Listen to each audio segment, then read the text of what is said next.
Innovate, Alabama, welcome to Mobile.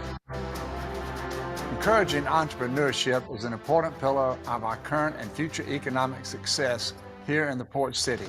With Mobile's truly diverse economy around things like shipping and logistics, healthcare, and advanced manufacturing, there's no shortage of opportunities.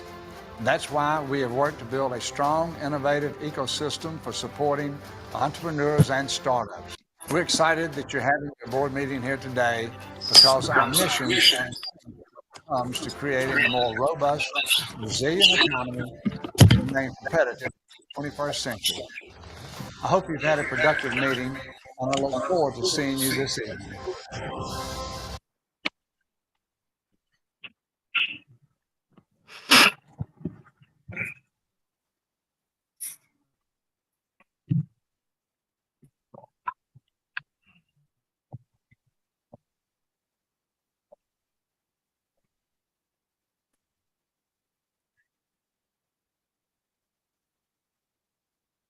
Is only our fourth president.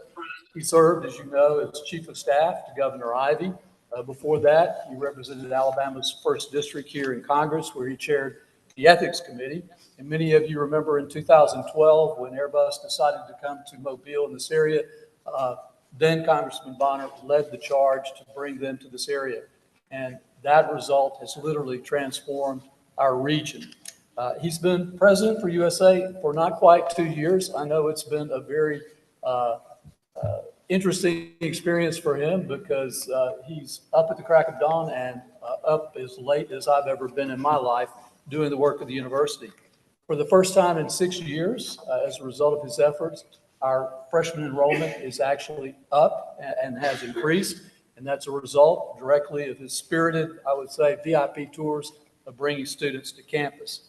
He's also led the efforts, thanks to the state and others, to expand our medical school. And as many of you may know, 85% of our graduates from the South Medical School stay in the state of Alabama and serve the population here.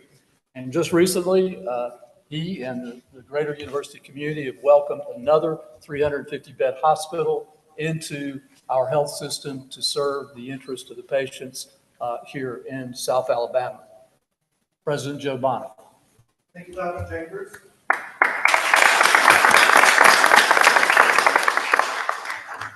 I want to join Mayor Stimson and the University of South Alabama family, Mr. Chairman, by thanking you and the members of this commission for holding your second meeting on our campus. And we're glad to have you and welcome you back with open arms. And Dr. Chambers, thank you not only for that kind introduction, but thank you for representing you and Mr. Harper, not only Mobile and South Alabama, the region, but the University of South Alabama for doing an outstanding job. I don't know during my time with Governor Ivey that there was a more visionary, long-lasting effort than passing the Innovation Act, which created this commission that's created this board. And Chairman Poole, you were certainly, you and Senator Reed were certainly instrumental, along with Leader Daniels and others, in getting that passed. Today, we see the fruit of that effort. I do want to remind Leader Daniels, I know he was down here visiting with some of our Chamber of Commerce friends. You are now in Alabama's future 2nd congressional district, in case anyone was curious about that. But today you're in Alabama's 1st congressional district, which I was privileged to represent, as Dr. Chambers has mentioned.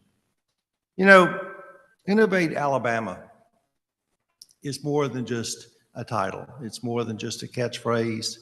It's more than just putting a marker down in terms of where we want our state to lead in the future. It truly is an opportunity for us to be a national leader. And the work, I remember going with then Chairman Poole, chairman of the Education, Ways and Means Committee, not chairman of this august group of men and women, to the club. And we had then former Secretary of State Condoleezza Rice, and Senator Reed was there. And it was a small group talking about the potential of what this could mean to our state. And there was an excitement, there was a buzz, because this was in many ways doing something that we don't always do well in Alabama. And that's not resting on our laurels and patting ourselves on the back of all we've accomplished, but it was literally convening some of the best minds and most talented hearts to say, let's look 10 years, 15, 20 years, and how can we help lead the nation on that? Research is certainly going to be the key to that. I see Dr. Chambers' friend and our Vice President for Research and Economic Development, Lynn Cronster, who is here. Lynn and Michael and their team have helped lead the university. This is another record year for research and grant activity, and see several friends, Commissioner Blankenship and others, who helped be a part of that state research, but also federal research. And Dr. Chambers mentioned that in just about 2 months, we will be breaking ground on the new Whidden College of Medicine here on this campus, which has already been alluded to, not only will allow us to expand our footprint in terms of providing doctors throughout the state and nation, but also doing that all-important research, innovative research that hopefully will help bring cures to diseases that we have known and studied and read about. So I want to join all of the faculty, the staff, and our students as well in thanking you all for being back here.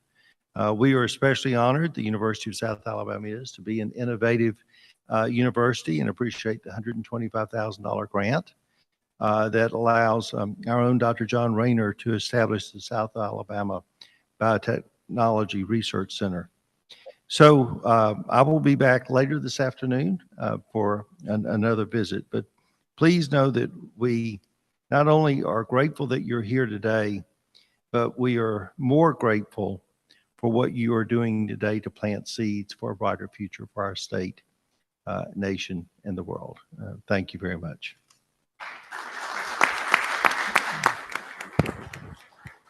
Thank you, President Bonner, and we look forward to seeing you again later this afternoon. And we thank again the University of South Alabama for hosting us and for the wonderful asset that the University of South Alabama is for the state of Alabama. And as President Bonner mentioned, this is about the future, and the future are our students. And keeping those students and that talent in the state of Alabama is certainly an incredibly important part of the mission of Innovate Alabama. So thank you again, President Bonner. With that, we will move into our agenda this afternoon and begin by considering approval of the minutes from the August 29, 2023 board meeting. I know the minutes have been distributed. I hear a motion by Representative Daniels and a second by Mr. Harper. Any questions or comments? Hearing none, all in favor say aye. All opposed, nay. The minutes are adopted. Aye. I will now turn the microphone over to our CEO, Ms. Cynthia Crutchfield, who will guide us through much of the rest of our agenda this afternoon. Here we go. You should keep yours. Okay, so I'll talk you through, I'm not going to go into a lot of detail about the pillars because you'll hear a little bit more in terms of program updates, but I will provide a little bit of flavor on a couple of the programs that we are not going to review today. So on the talent development piece, the Alabama Collective, as you know, we did team with that organization to do HBCU engagement. We have attended Alabama State University, Alabama A&M, as well as Oakwood University. So we are still moving out, still getting very strong participation and interest from not only the students, but also faculty and staff at those institutions. So we're continuing to move down that path. In regards to Fuel Alabama with EDPA, we did wrap up the summer internship program. Again, very well attended, very well participated. We had over 442 students that were touched by that program over the summer with interns. So very impressive in terms of what we were able to accomplish there. And of course, Miller and her team, as did Sharice and her team on Alabama Collective, really did push these programs forward. And we'll continue working on those programs. However, they are going to be part of the network designation going forward. But we will be continuing those efforts as we move through fiscal year 24. Outdoor recreation, you'll hear an update from Commissioner Blankenship a little bit later. So not going to go into a lot of detail there, but we are starting to move out in terms of planning our projects, some of our grant programs that we're looking at and funding initiatives through that organization. You'll hear a little bit more about that in just a little bit. And then finally, access to capital.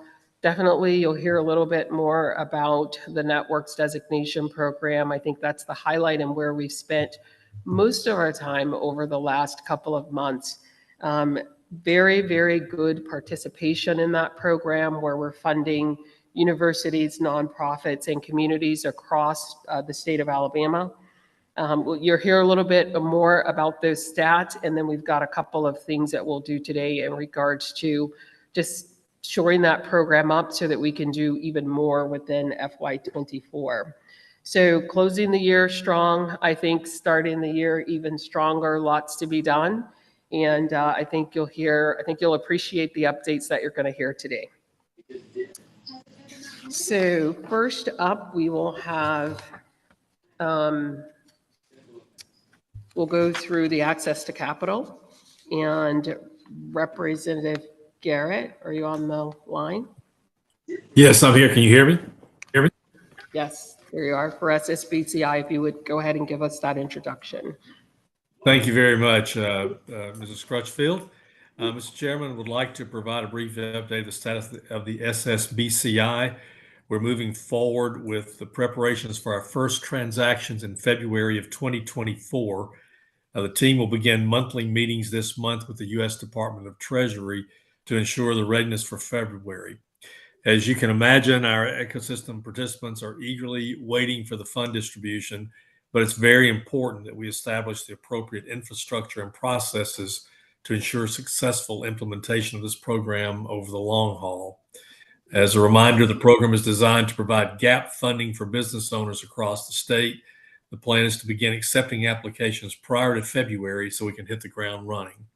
Today, we'll hear from Mr. Walt Postlewaite and Mr. Rodney Sampson. Mr. Postlewaite is Director of the Debt. He's the Debt Program Manager, and Mr. Sampson is the Program Manager for the Venture Equity Programs. So at this point, I would like to recognize Mr. Postlewaite for an update. Thank you, Representative Garrett.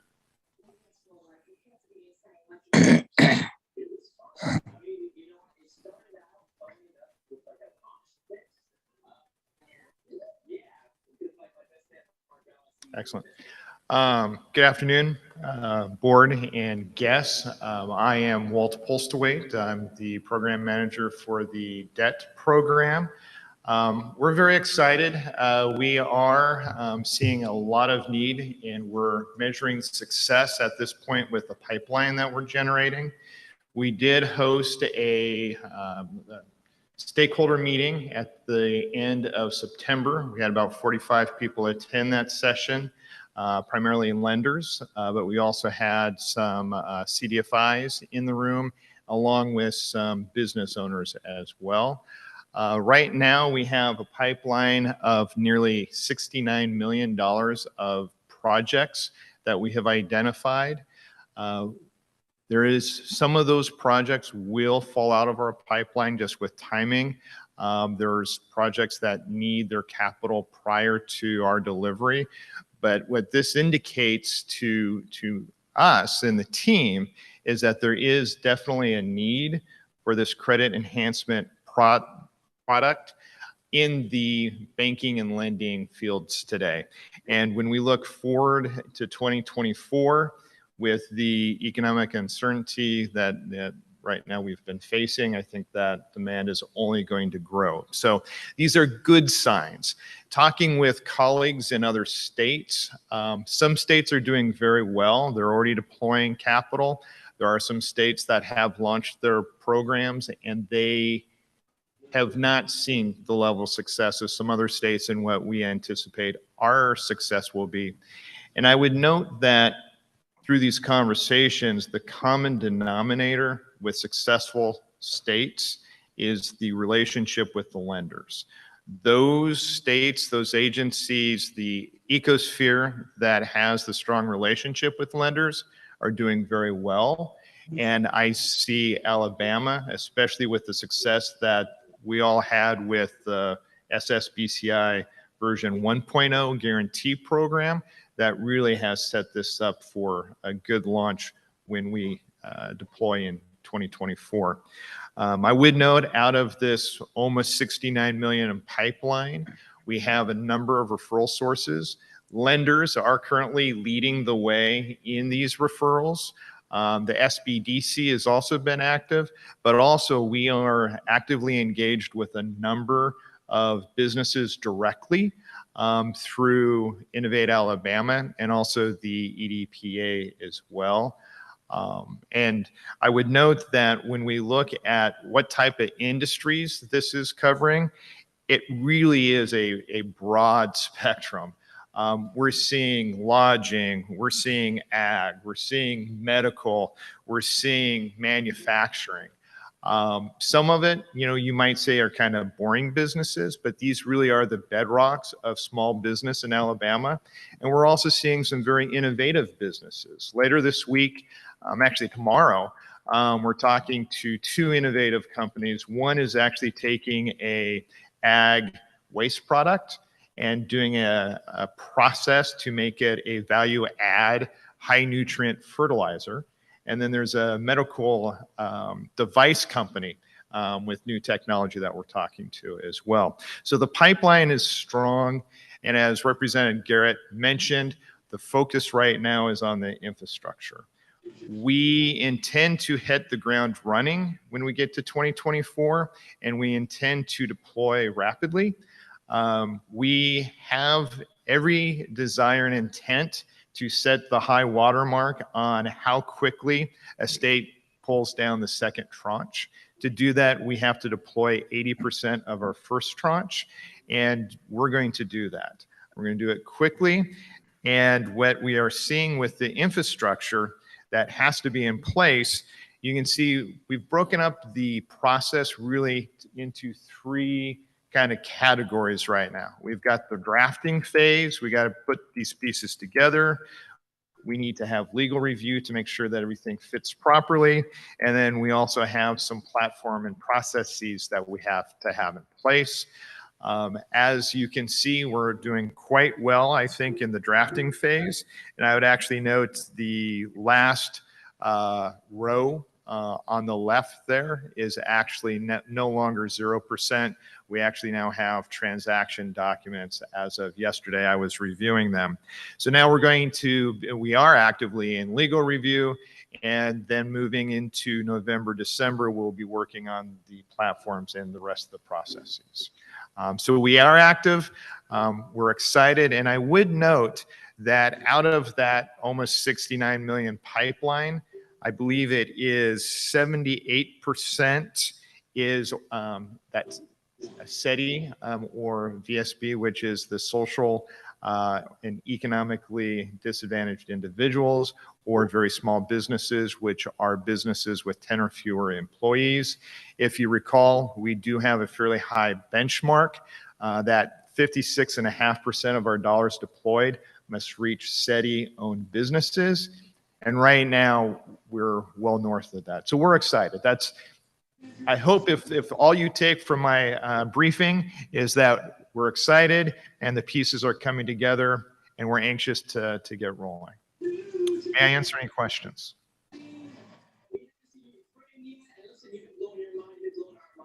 Okay. I'll hand over to my colleague, Rodney.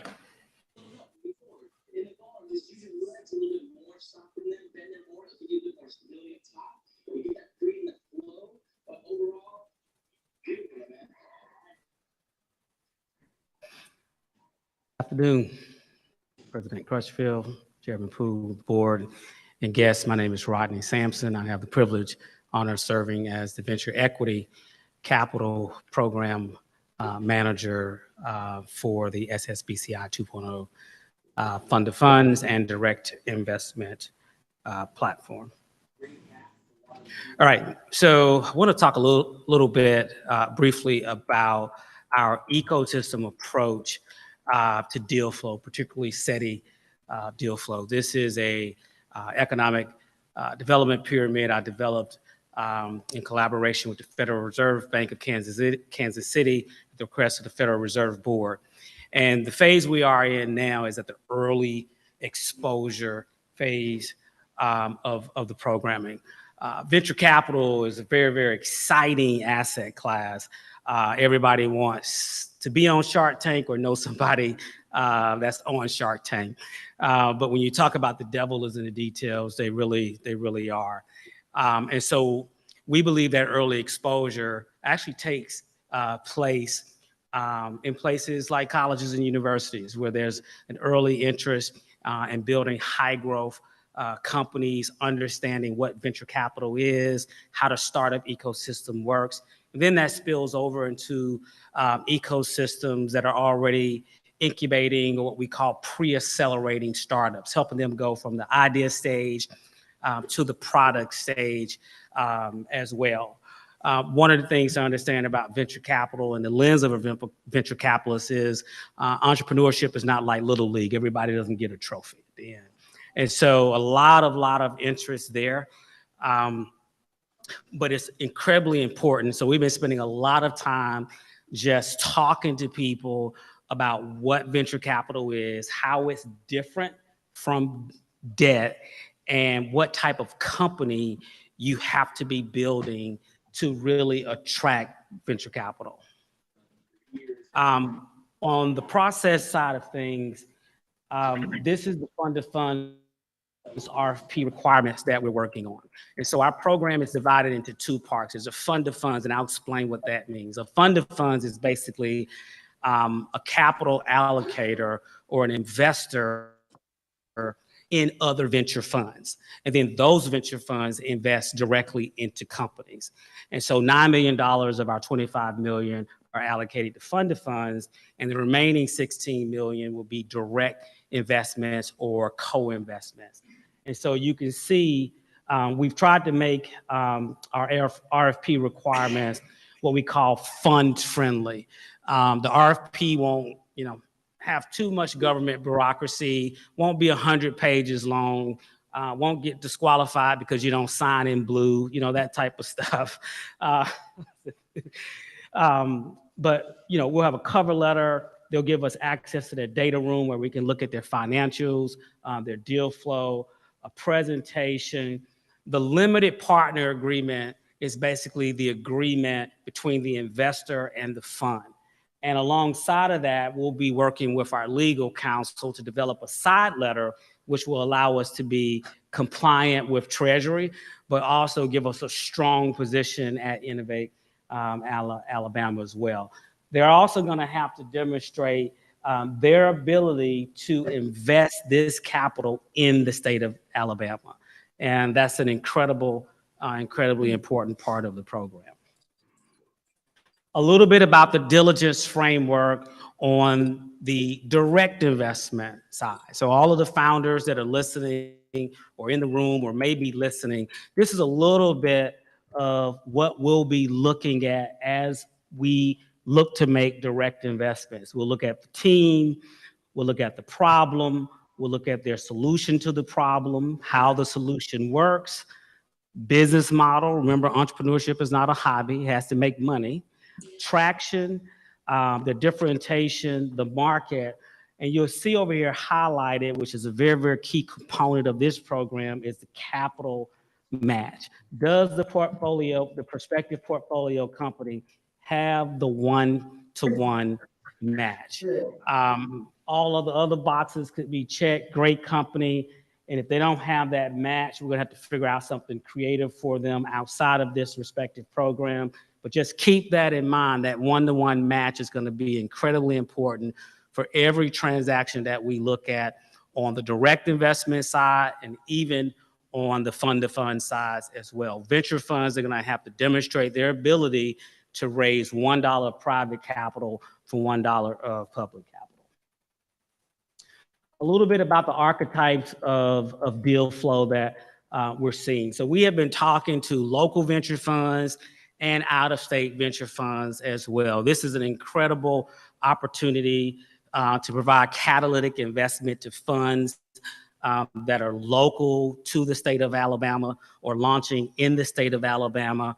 And we've been taking a lot of time to really explain the program because the 100+ pages of Treasury guidelines could be intimidating to even the savviest of capital allocator.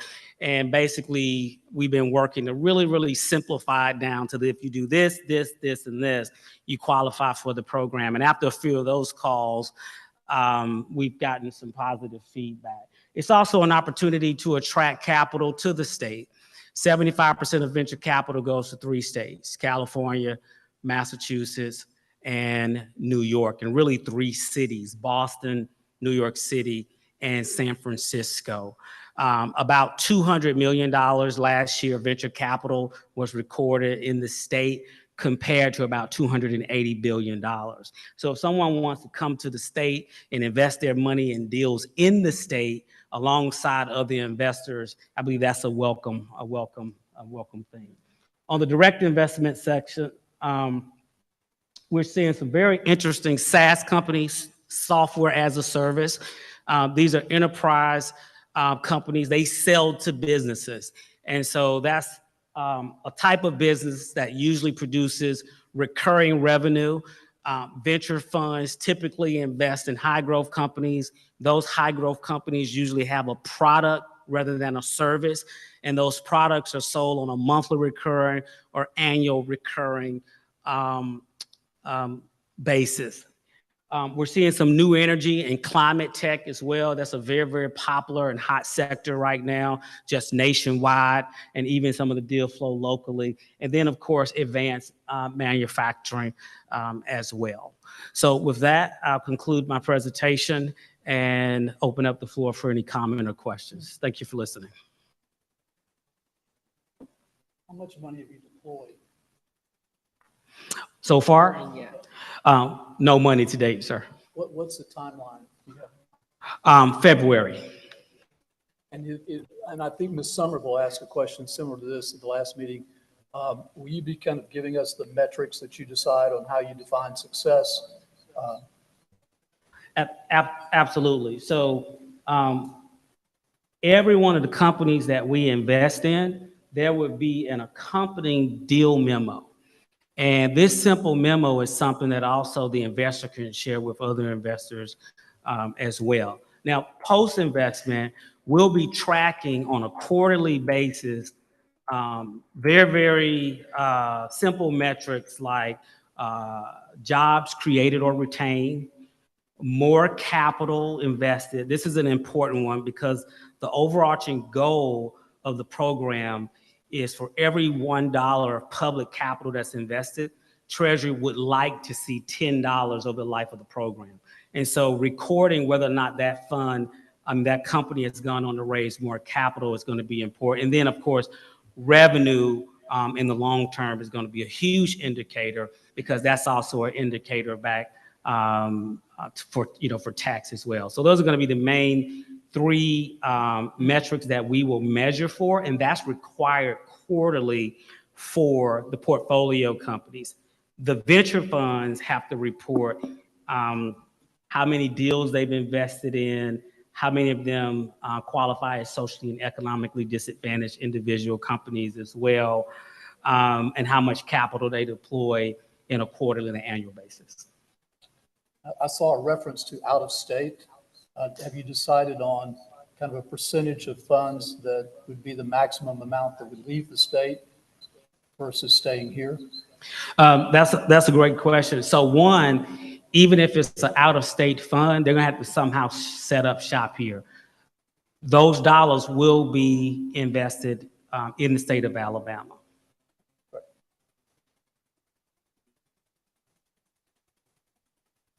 Any other questions? All right. Okay. Thank you.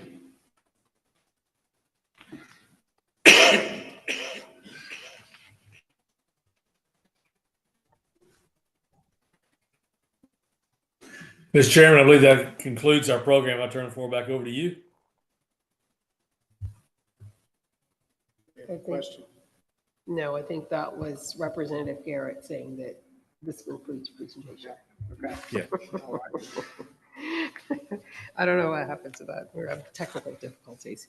Okay, so next up, we'll have Representative Daniels, who will introduce the tax credit update.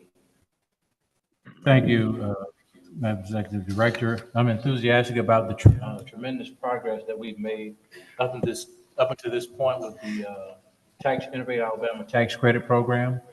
So far, we've given out 15 economic development organizations approximately $19.6 million. We still today, I know that Executive Director Crutchfield will be presenting for approval today. If so, that'll be about $4.2 million, which only leaves about $1.1 million to the end of the fiscal year. And I mean, end of this particular year in the program. And so we started the program back in June, and we've certainly had a lot of interest from across the state of Alabama, a lot of great interest, a lot of great organizations. And as we move forward, it's going to get even better to be able to improve the infrastructure that we currently have from innovation within the state of Alabama. And so with that being said, I will turn it back over to Ms. Crutchfield, who will present the applications for today's meeting. Okay, and just a reminder to the board members, if you do have a conflict of interest, please identify that so that we can take that for the record. We will approve these items individually for the record. The first up is the Baldwin County Tech Accelerator. Their request is to just over 2.3 million. We are recommending approval of that amount. Are there any conflicts? Okay. Do you want to walk through them all and then we'll come back and vote, or would you like to vote one at a time? Last time, one at a time. Okay. So Chair would entertain a motion to approve the Baldwin County Community and Economic Development Foundation, Inc. application for the subject tax credit. All right, we have a motion and a second. Any questions or comments? All in favor indicate by saying aye. Aye. All opposed, nay. All right, that tax credit is approved. Okay. Next item up is Innovation Depot. They are an innovative company. Their program will run from January 2024 to December 2024 in the amount of $478,548. This is to fulfill a shortfall to provide their technical assistance as well as incubator support for their organizations. Cynthia, this is Rich. I need to recuse myself. Who is that? Who is that? Rich. All right. Cynthia for A. Somerville here. I need to recuse myself as well from Innovation Depot vote. Okay. Thank you, Brittany. Any other conflicts? All right, hearing none, we'll open the floor for any questions or comments, or alternatively, a motion to approve. Motion to approve. All right, we have a motion and a second. Any further questions or comments? Hearing none, we'll call the vote. All in favor indicate by saying aye. Aye. Opposed, no. All right, the Innovation Depot, Inc. tax credit application is approved. Okay, the final project is Propel, previously known as Ed Farm. They are doing a tech accelerator company to provide innovation support, educating students and training students and adults. Their program also starts in January 2024 and ends December 2024. They're asking for $1,375,000 for that program. We are ready. All right, any conflicts on the board as it relates to Propel Education? There's not. I do have a question, Mr. Chair. Okay. Any conflicts first? Hearing none. All right, Representative Garrett. Yes, did I hear you say that the name has changed from Ed Farm to Propel? Yes, they have submitted a name change for their EDO, specifically for the EDO. It's called Propel Educate, I think.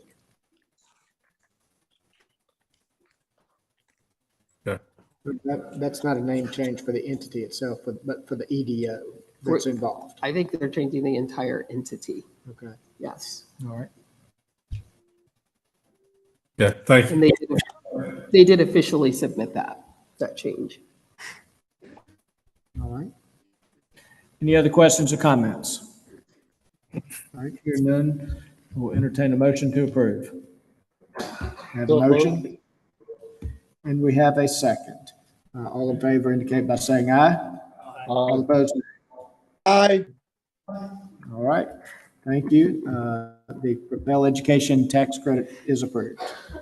Okay, thank you. Next up, we'll go ahead and move to the network designation program. And Board Member Brittany Somerville will do the introduction on this program. Brittany? Thank you, Ms. Crutchfield. I'm back again today to talk again about the Innovate Alabama Network. This is a program that's infusing our communities with seed capital necessary to jumpstart the entrepreneurial ecosystems throughout our state. Since our last meeting, this program has wrapped up its first round. The program launch was met with an overwhelming response. We culminated the admission of 51 ecosystem partners to the network and a significant disbursement of $9.3 million. This success paved the way for even more exciting and a competitive second round. At the core, the Innovate Alabama Network serves to not only fund innovation-related efforts, but also to be the beacon of connection and collaboration between our ecosystem partners. Its intent is to join communities, nonprofits, and educational institutions under a unified mission to foster innovation right here in Alabama. The Innovate Alabama Network is currently accepting applications for its second round, which will close January 5th, 2024. In this round, we hope to engage more with our rural ecosystem partners through targeted outreach and technical assistance. I'd like to invite Yves Latou from HRNA up to speak more about the outcomes of the first round of the Innovate Alabama Network. Yves?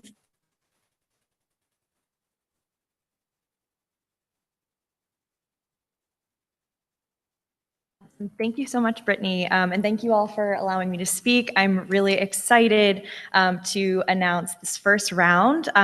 As Ms. Somerville mentioned, we just wrapped up our first round of our Innovate Alabama Network, and we had a fantastic response. I'm going to go through a little bit about the 51 applications that we approved, as well as what we're going to be doing for this second round. So as Brittany just mentioned, we did finish our first round and we deployed an amazing $9.3 million into our ecosystem. We were able to, with this money, fund 30 entities, and so those are our nonprofit partners throughout the state. We were able to fund 11 communities and 10 educational institutions, and we'll go into a little bit about what they funded and where our money's going to next. So we're just going to briefly go through our community and our educational institutions that we funded. So on the left here, you can see we awarded $1.2 million to our communities throughout Alabama.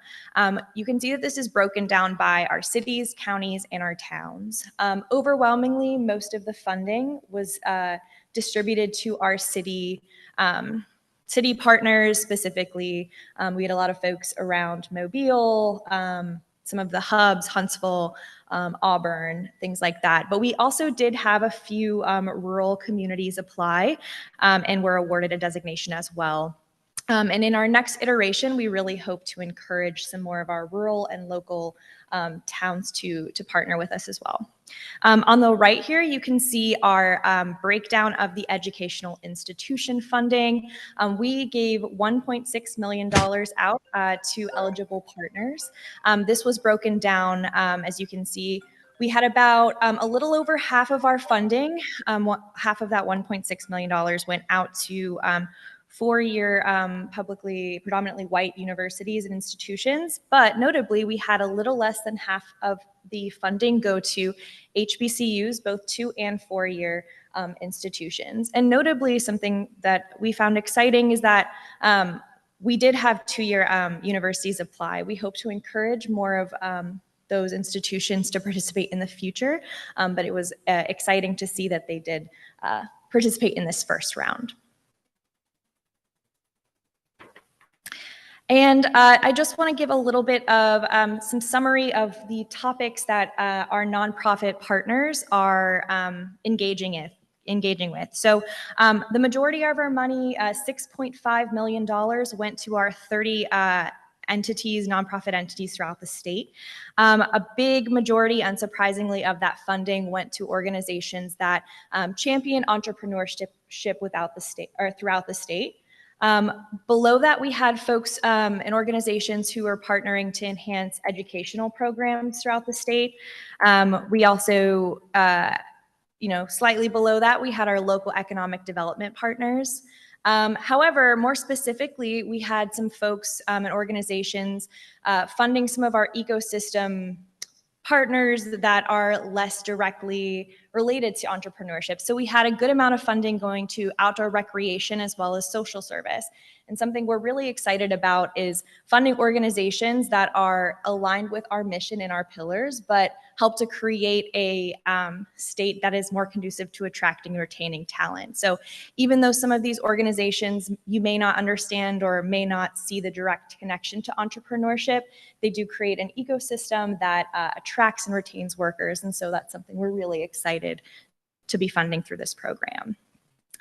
I'd like to just briefly go through a few examples of some of the exciting projects that we've had folks apply. So first, I want to go through Trenholm State. This is a 2-year HBCU located in Montgomery. They were awarded $243,000 to incorporate EV, electric vehicle mechanic program into their existing curriculum. And so this is really exciting because it helps to enhance workforce development efforts throughout the state. It helps to create inclusive apprenticeships for our workforce, creating a ecosystem that's ready to take on this new idea of EVs and make sure that we're at the forefront of making that happen. So that's an exciting project we have. Secondly, we want to note some of our smaller communities, more rural communities. The cities of Marion, Pinson, and Talladega were each awarded $100,000 to implement some smart city infrastructure, which is really exciting. And so a part of this effort, the money is going to help increase public access to technology, improving quality of life in these cities, making sure that the community is ready to implement new technology and new programs as an innovative community. And it's going to increase access to educational opportunities for residents. So we're really excited about that effort, especially that it's happening in some of our more rural places across the state. And then the last project I would like to highlight is Hardware Park. They are an organization located in Birmingham. They were awarded $249,000 to expand educational pathways for high schoolers and college students to connect Birmingham's and enhance Birmingham's new medical device industry. So how this is going to enhance our ecosystem is it increases this early outreach of entrepreneurship, getting young students interested in both R&D and also creating their own new businesses. It helps to create workforce development and strengthen that in the region, as well as making sure that Birmingham's at the forefront of these new emerging technologies. So those are just a few highlights of some of the 51 exciting projects that we were able to fund. And just from this map, I wanted to just show a little bit of the outcomes geographically of our program. So it may be a little bit hard to see, but these highlighted dots are concentrations of where our funding was given. So unsurprisingly, most of our funding went to some of our more urban areas, but in this next round, we're really hoping to try and target some of our more rural areas and make sure that they come and participate as well. However, 8 of our 51 designees were located in rural Alabama, which is exciting to start with. Our rural communities received about 20% of the total funding, which is also very exciting. But the majority of our funding was located and deployed in Birmingham, Montgomery, Huntsville, in Mobile. So we're really hoping in this next round, which is currently open, that we will receive more applications from some of our more rural communities. And we are also going to supplement that with some additional training and technical assistance for some of those smaller communities as well. And just to finish off, I'm going to show the timeline of the second round. So our first round concluded in early September. Our second round is open right now. We are currently accepting more applications. This second round will be closing on January 5th of 2024.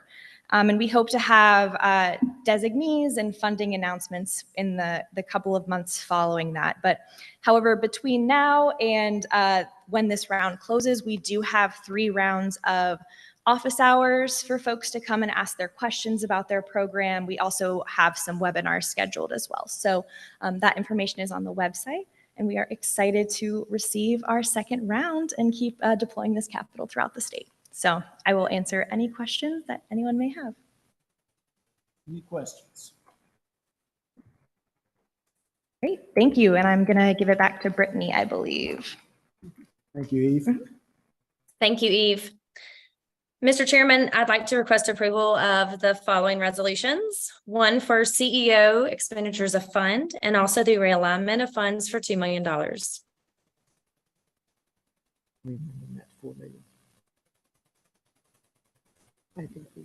Okay, I think, Brittany, can we amend that motion so that the sum is 4 million rather than 2 million? And Noted. is that a motion? Did you make a motion? Yes. All right. So we have a motion on the table to allow the reallocation of $4 million in funding from administration costs to Innovate Alabama's network program. Are there any questions about that reallocation or otherwise about the program in general? Your second? Second. All right, I have a second. All in favor indicate by saying aye. Aye. All opposed, nay. All right, that motion is approved. Thank you, Brittany. Okay, thank you very much. Next up, we have Mr. Harper, who will introduce the outdoor rec project status update. Great. Thank you, Ms. Crutchfield. Mr. Chairman, I'm excited to share a little bit of an update today on the outdoor recreation project. This has been a busy pillar since we last met, and this team has hit the ground running on implementing those 13 recommendations that came from the Outdoor Advisory Roundtable and the Recreation Council. The members of that Outdoor Recreation Council that are permanent have already been selected, and they've had their first meeting, outlined a lot of short-term priorities, and I'd like to invite a couple of people to the podium that'll bring us some more updates on that, as well as our outdoor recreation RFP project that's ongoing. So at this time, I'd like to invite Commissioner Chris Blankenship, and following him, Ms. Casey Stark up to the podium. Thanks, Abe. I appreciate that. Appreciate the opportunity to be here. Let me just, before I give an update on the work of the Outdoor Recreation Council, I would just like to let the board know that in Alabama, we pitched hosting the Outdoor Writers Association of America's National Conference in 2020. Finally, after some delays that they had due to COVID in other states, we hosted the Outdoor Writers Association at Gulf State Park last month. We had 240 outdoor writers from around the country here in Alabama. Innovate Alabama was gracious enough to host a luncheon, gave us the opportunity to talk to them about Innovate and the things that we're doing for outdoor recreation in the state and using that to attract and retain talent. With 240 people attending the Outdoor Writers Conference from around the country, our hope was that if we had at least 4 positive stories from each one of those writers, that's 1,000 positive stories about outdoor recreation in Alabama that will help change the narrative about our state, maybe in some other places around the country. And at that luncheon, as I gave the remarks, I asked them how many of them, this is their first time ever to come to Alabama. And out of a room full of people, well over half of the room raised their hand. And great comments throughout the conference during the breaks, and then at some of the pre and especially at the post-conference events that we hosted for them in the Black Belt in coastal Alabama and then other parts of the state. They were very impressed with what they saw here. So just wanted to share that with you, and thank you for hosting the luncheon, give us an opportunity to share. The Council on Outdoor Recreation met September 29th and had a great meeting. That was our first meeting of the permanent Council on Outdoor Recreation.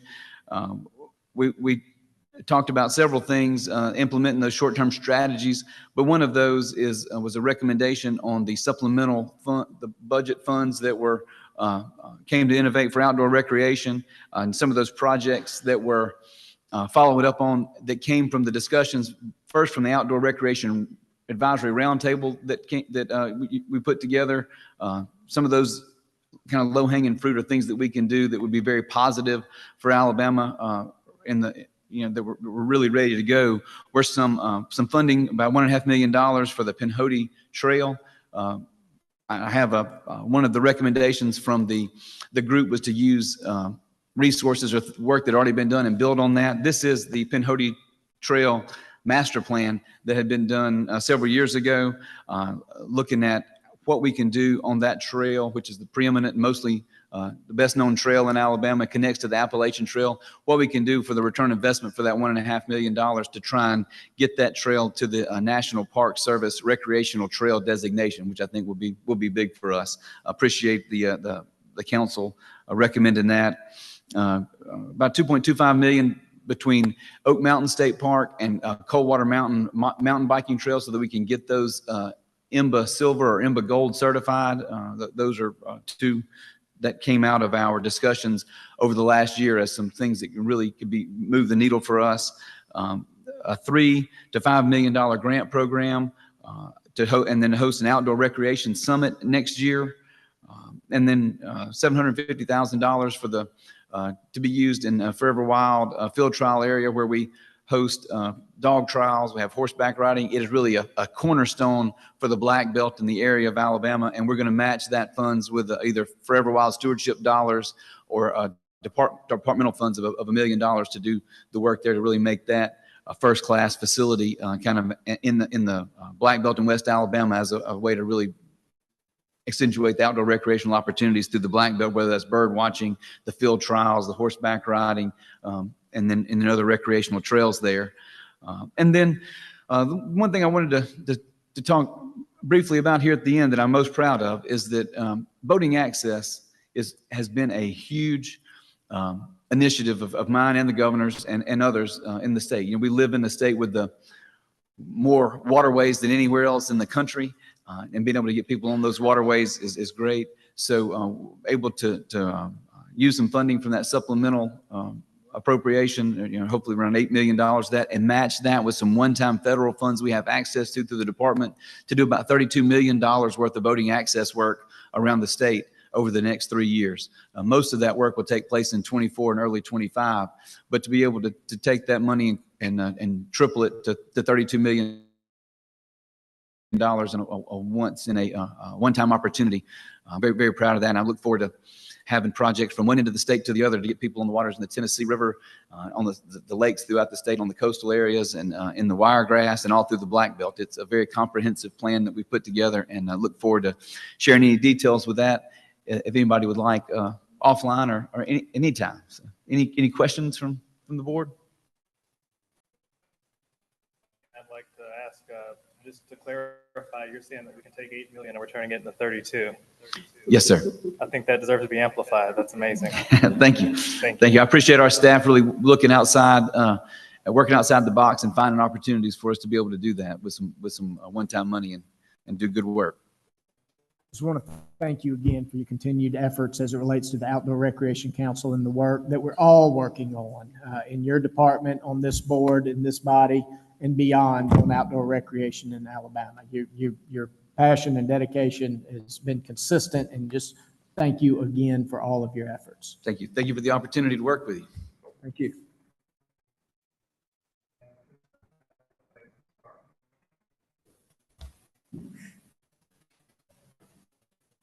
Thanks, Abe. Good afternoon. My name is Casey Stark, and I serve as a communication specialist at Paradis PR. We have the privilege of communicating Innovate Alabama's mission and supporting the organization as it continues to stand up more programs. Following the release of the Council on Outdoor Recreation's 13 recommendations, there we go. Innovate Alabama has taken the first step in acting upon the first three of these. So Innovate Alabama issued an RFP about a month ago to develop a website that will serve as a hub for all outdoor recreation assets in Alabama. That includes an asset map, as well as a comprehensive long-term outdoor recreation marketing campaign for the state of Alabama.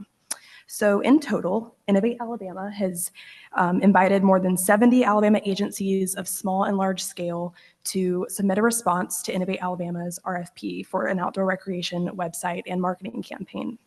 These agencies were charged with detailing how they would build a functional, engaging website, as well as a robust brand-aligned marketing campaign that highlights Innovate Alabama's outdoor recreation programs and the state's broader outdoor recreation ecosystem. So to walk through this process a little bit, about 23% of the agencies responded to the RFP, and it was narrowed down to a short list based off of the following criteria: firm experience and qualifications, including innovation and outdoor recreation expertise, value, quality of previous work and references, ability to meet proposed deadlines, completeness of requested information, and lastly, overall approach to providing services at all levels. So we're really excited today to share with you the selected firm. But before I pass it back to Cynthia, I wanted to let you know that following the details that Cynthia will share, we'll be playing a 2-minute video. The sample video that the selected firm developed was a part of their campaign.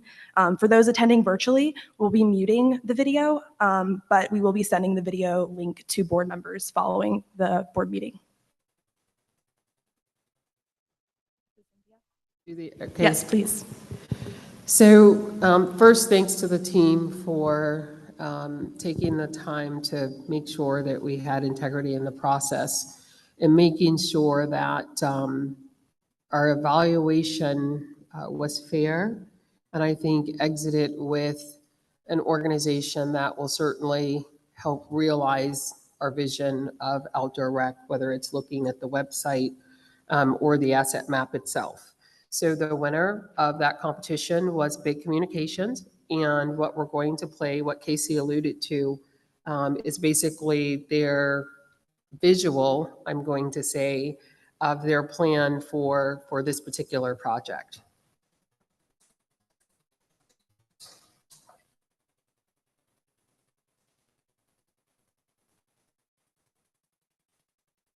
That mountain has scaled it. You see the sunset before, but have you ever seen the sun set? Keep your eyes open. That thing you're looking for, and you'll find it somewhere in Alabama.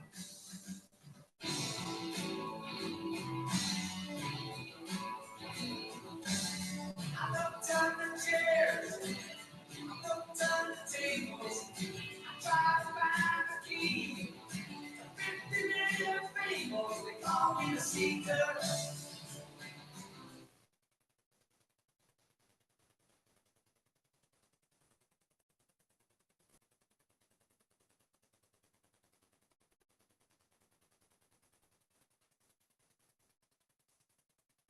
Pretty good, definitely.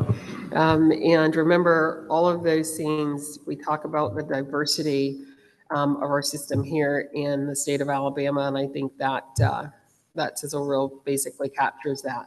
So more to come on that. As we move deeper into the project, we're excited about moving this project forward. Very good. Yes, sir. Yes, ma'am. Sorry, Mr. Chairman, that does conclude this report. Thank you. All right, thank you, Abe.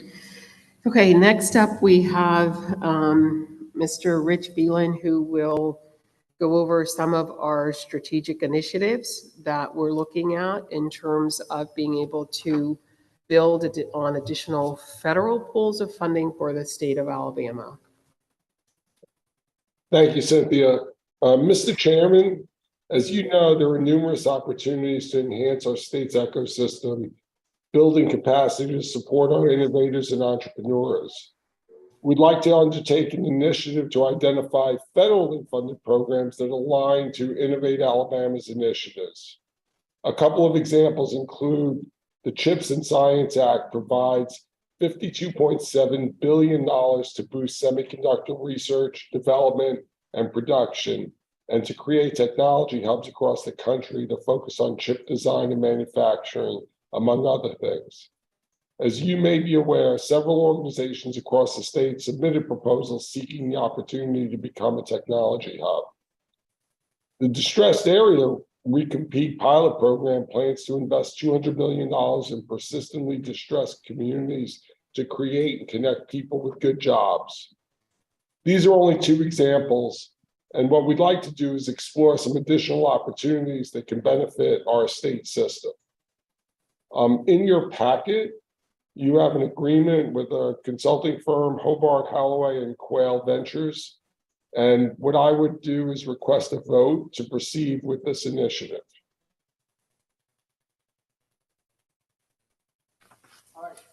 Thank you, Rich, for the summary and for the presentation in that regard. Are there any questions for Rich or the chair or for Cynthia related to the proposed contractual agreement? All right, can I hear a motion? All right, we have a motion by Representative Daniels to approve. Is there a second? Second by Mr. Harper. Are there any further questions? Hearing none, all in favor say aye. Aye. All opposed, nay. Motion is adopted. Very good. Thank you, Mr. Chairman. And this concludes our update, and I will turn it back over to Cynthia. All right. Thank you, Rich, for your contribution today. Thank you very much. Thank you. Okay, almost final item. We're getting close and we are just over an hour, so we're doing good on time. Next item up is our state policy initiatives. These are only proposals at this point in terms of things that we would like to consider. So we are going to have Senator Reed talk a little bit more about those initiatives. Thank you, Cynthia. Mr. Chairman, Cynthia, thank you both for your leadership and all of the members of the board for a good meeting today. We've got a couple of policy topics. I'm going to highlight three of them and give a few bullets of some things we need to be thinking about. As Cynthia said, we're not asking for any approval today. This just gets the process started, but there may need to be at some point some legislative action associated with some of these topics as we investigate what's going to be best in our opportunities to move forward. So first off is facilitating the creation of a small investment fund. The board members, certainly Brittany would know this, are aware that Alabama historically has not done a very good job in trying to promote small advisor funds, which are normally less than $25 million. Due to the size, these funds are focused more on startups and seed capital investments. And with that capital, they're pivotal in being able to promote an entrepreneurial ecosystem because smaller funds have a higher risk tolerance, allowing early stage companies the capital to prove their concepts and be able to move forward in growth. In looking at something that Innovate Alabama Commission originally focused on, there was some discussion with the Alabama Securities Commission on are there ways that we could change some things policy related or maybe statutorily to encourage these smaller advised funds. And so that's one of the topics that we're going to think about. Next is the opportunity to allow intellectual property creators at educational institutions to more easily create startup businesses. As detailed in the Hoover Institute's report back to the Innovation Commission, Alabama universities serve a pivotal environmental fostering opportunity for innovation and growth across our state. However, an increased involvement in technology commercialization has highlighted the extent of which there are conflicts of interest that may be presented. Now, the first time I heard about commercialization was when I met Michael Chambers at the University of South Alabama, long before Innovate Alabama was ever moving forward. But the idea that Alabama universities can become more involved in creating startup companies and commercializing these technologies and research is something that will be important moving forward, and allowing these professors the chance to have a ownership position as a faculty member in regards to some of the research and creation that they're involved in themselves. Innovate Alabama should begin some discussions on potential legislative solutions that would authorize university faculty to maintain ownership in for-profit activities that use the faculty's research findings. These discussions could involve the creation of a statewide technology transfer office, as mentioned in the Innovate Alabama Commission report. The last topic is one that we talk about a lot. That is research and development, R&D, and being able to look at potential tax credits for research and development. Considering these kind of policies to encourage private sector innovation and investment activities be implemented as a state research and development tax credit to foster R&D among key Alabama industries is something that we've talked about on several occasions, and we need to continue to think about. Any policy that incentivizes R&D would occur within Alabama. It should be limited to certain targeted and high growth industries that are critical to Alabama's growth and strength in emerging global market opportunities. While no specific incentives have been identified by the board or by the staff, it is an important topic that we think about R&D incentives as a way to create new research and be able to translate that into new innovation for our state. So with that, Cynthia, again, thank you and your staff for the leadership on these topics. Members of the legislature will be hearing more about it.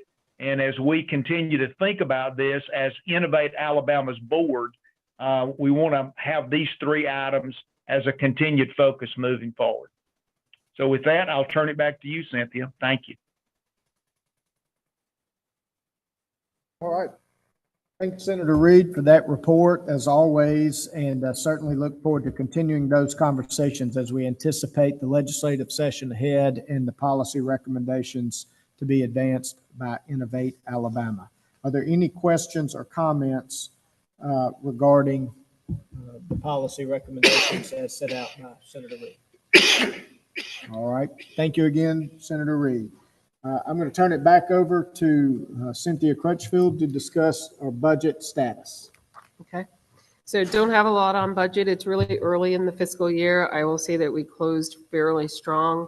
Again, primary focus has been moving out the network designation funding. Our goal, we have probably just over half of the funding agreements returned. So we expect to start pushing those funds out sometime next week.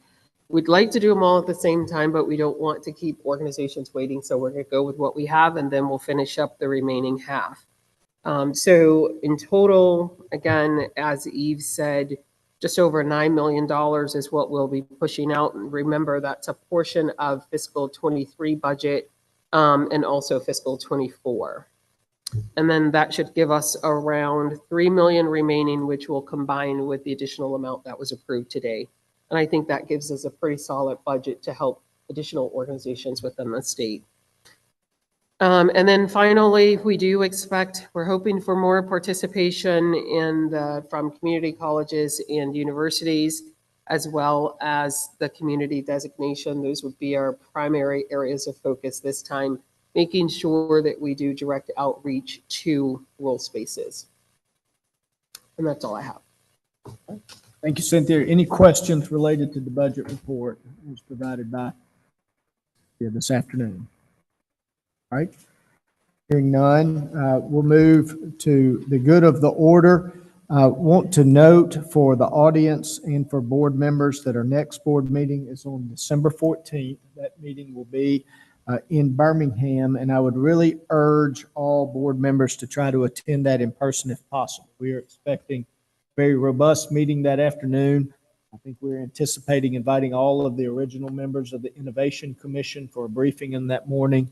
We also expect, I think, some members of the original Advisory Council to attend, inclusive of Dr. Condoleezza Rice, and some activities around that board meeting as we celebrate 2 years of hard work, but also, and more importantly, as we look to the next year and the next 24 months ahead, and move forward. And in that regard, between now and those December meetings, I've had a number of discussions with board members offline, and I would challenge board members to think about structuring our efforts in the next year as it relates to meeting dates, committee formations, so on and so forth. It strikes me that in the first year of Innovate Alabama's existence, we met on a very fast and routine cadence as a board. It was necessary. It required a lot of sacrifice and a lot of commitment from a lot of people. I'm looking down the table and also at the screen for all of our members who are remote this afternoon. We slowed that cadence down in year 2, benefiting substantially by bringing Cynthia Crutchfield on board as our initial CEO. But I think as we work towards the maturation process of this board, I would suggest maybe we begin to have quarterly meetings or more sporadic, but that we also consider potentially a more formalized committee structure, maybe an audit committee, an accountability committee. Let's think about how to structure so that in the temporal period between board meetings, that I think would also result in placing less stress on Cynthia and staff. The committee structures can work to enhance board engagement on specific issues that are occurring, challenges that we see, opportunities ahead, but also pulling board members into the run-up and the in-between periods between board meetings as well.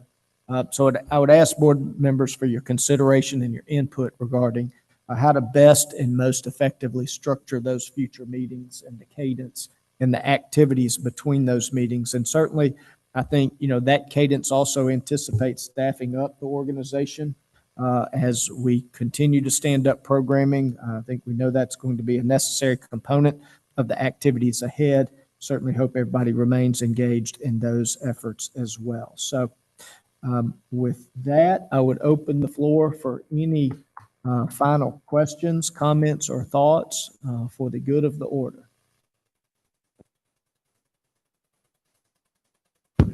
Period. Sorry about that. You mentioned during that vision period, kind of the evolution of this organization, and as we grow, how that looks over the next year. Have we given consideration into our current budget for that growth and expansion, and are we taking into effect that as we go into fiscal year 24? I'll rely on Cynthia to correct me or share additional thoughts, but we have a budget intact for FY24, and it took into consideration those things. And we're tracing the state's fiscal year, so we're 3 weeks effectively into the fiscal year. So we do have a budget intact. I think to your point, though, as activity progresses and expands or activities shift and have different needs, I think we will certainly need continuing review of the budget, amendments to the budget. But I think we can say, I'm satisfied, look to Cynthia as well to say, I think we have an initial framework of a budget for the fiscal year intact, albeit, subject to modification and amendment by this board. Great, thank you. Any questions or comments from our board members that are remote today? All right, well, hearing none, let me close by saying again, I want to thank the University of South Alabama for hosting us today. What an incredible facility. I think, as everybody knows, certainly those that are in attendance today or have contributed to the preparations for today, these meetings don't just happen. It takes a lot of work by a lot of folks, and we are very thankful for everybody that has contributed to those efforts. We're thankful for our audience today. Board for coming to Mobile and all the people who are at this meeting. We have another event at 4:00, which is a research and technology showcase. We're going to be changing this room very quickly here, but you're all invited. So please feel free to stay if you'd like to join us. So I think what Michael meant is when we run you out, you're welcome to come back in. But we do thank you all for attending, those who are in person today, those who are remote across the state of Alabama. We continue to be very excited about these efforts. We continue to be excited about all of the activities and programming we've heard about today. And I would again say, please look forward to the December board meeting. Very excited about what is ahead for this entity and our efforts for the state of Alabama.